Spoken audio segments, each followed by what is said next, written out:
Luego de 117 meses de crecimiento económico ininterrumpido, la economía peruana en el mes de abril se paralizó.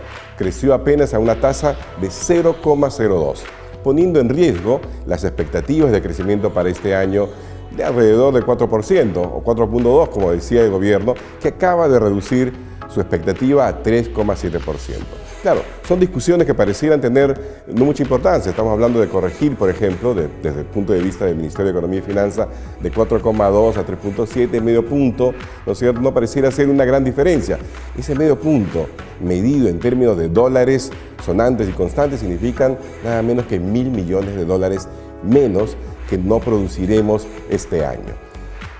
El crecimiento económico de corto plazo, claro, es la preocupación de políticos, es la preocupación de los economistas, es preocupación de las amas de casa, de los consumidores, de los productores, del mercado, etc. Todo el mundo habla del crecimiento económico mes a mes, del crecimiento económico de corto plazo. A casi nadie pareciera preocuparle que en el largo plazo la economía peruana crezca también rápidamente. ¿Y por qué es esto importante?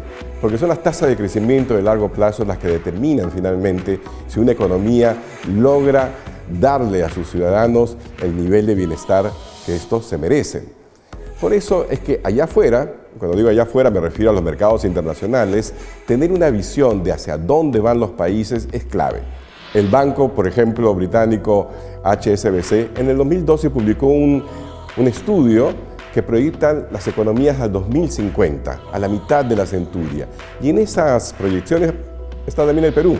Según el Banco Británico, hacia el 2050, el Perú podría ocupar la posición número 26 en términos de tamaño económico de los países. Ojalá pudiéramos hacer algo por el estilo. Ojalá lleguemos al 2050 con ese nivel de tamaño económico, porque significaría que le hemos dado mucho bienestar a los ciudadanos peruanos. El único problema está en que esa proyección es efectivamente eso, una proyección que se basa en el comportamiento económico que había tenido la economía peruana antes del 2012. Tasas de crecimiento de 5,5% en promedio. Entonces, esto que el HSBC lo pone en un informe como si fuera un hecho, ¿verdad? No es así. Para poder llegar allí hace falta entender qué determina el crecimiento económico de largo plazo. Si lo pongo en términos de una fórmula, es algo más o menos como lo siguiente. Tenemos el PBI en un lado y al otro lado ese Producto Bruto Interno como resultado de la interacción ¿de qué cosa? Del empleo, del capital, que es básicamente la infraestructura, etcétera, y de algo que es muy difícil de medir, y la verdad es que casi nadie sabe cómo hacerlo, que se llama productividad, y que yo prefiero llamar, como algún famoso economista, la medida de nuestra ignorancia. En términos del empleo, las cosas se ven bien para el Perú, porque durante los próximos años el Perú va a seguir gozando de lo que se llama el bono demográfico, es decir, más y más gente joven entrando al mercado laboral con gran potencial de añadirle valor a la economía nacional.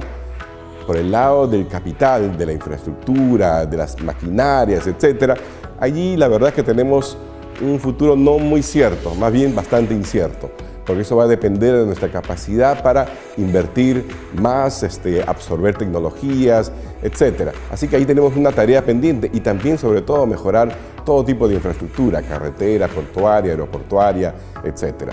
Y luego el gran elemento así incógnito, la productividad. Eso realmente más o menos mide la forma como en una economía las instituciones, por ejemplo, funcionan, el respeto a la ley, el Estado de Derecho funciona, en qué medida la educación y todos esos otros factores que no son, pareciera, muy inmediatos en términos de su relación con el crecimiento y sin embargo terminan de ser determinantes. Hay que ponerle énfasis a estos temas. Por eso que es bueno no solamente hablar del crecimiento económico de corto plazo, hay que pensar en el crecimiento económico de largo plazo y para ello poner el énfasis donde corresponde. Pongamos el énfasis en esos aspectos que, como decía, de productividad que van a ayudar a que justamente el empleo y la infraestructura se mezclen y produzcan mucho mejores, mucho mayores tasas de crecimiento. Un ejemplo así notorio es algo que sucede a ambos lados del río Bravo en los Estados Unidos, que divide México de Estados Unidos. A un lado tenemos Laredo, en el lado de Estados Unidos, y en el lado de México tenemos Nuevo Laredo. Dos ciudades que se miran, dos ciudades que están divididas por un río y que sin embargo tienen resultados económicos tan diferentes. Laredo, exitosa, pujante, ¿no?, con servicios de calidad, de educación, de todo tipo para sus ciudadanos. México, Laredo en México, un lugar donde el 30% todavía es pobre, donde las instituciones casi no existen, donde la educación es de pésima calidad. Esos son, digamos, el tipo de resultados que te da tener una tasa de crecimiento rápida, sostenida en el tiempo, como en el caso de los Estados Unidos, o tener volatilidad y no crecimiento, como en el caso de México. En el caso de Perú, podríamos hacer el mismo ejercicio. Entonces, si hay una forma de resumir todo esto, es decir, sigámosle la pista al crecimiento económico de corto plazo, sí, pero tratemos de orientar ese crecimiento económico de corto plazo para una visión de largo plazo, para saber a dónde vamos, para saber si la velocidad con la que estamos conduciendo el carro económico realmente nos lleva al destino, que es el bienestar de todos los peruanos. Y no se olvide de visitar el Instituto del Futuro en nuestras redes sociales y también en la web del Instituto, www.idf.pe.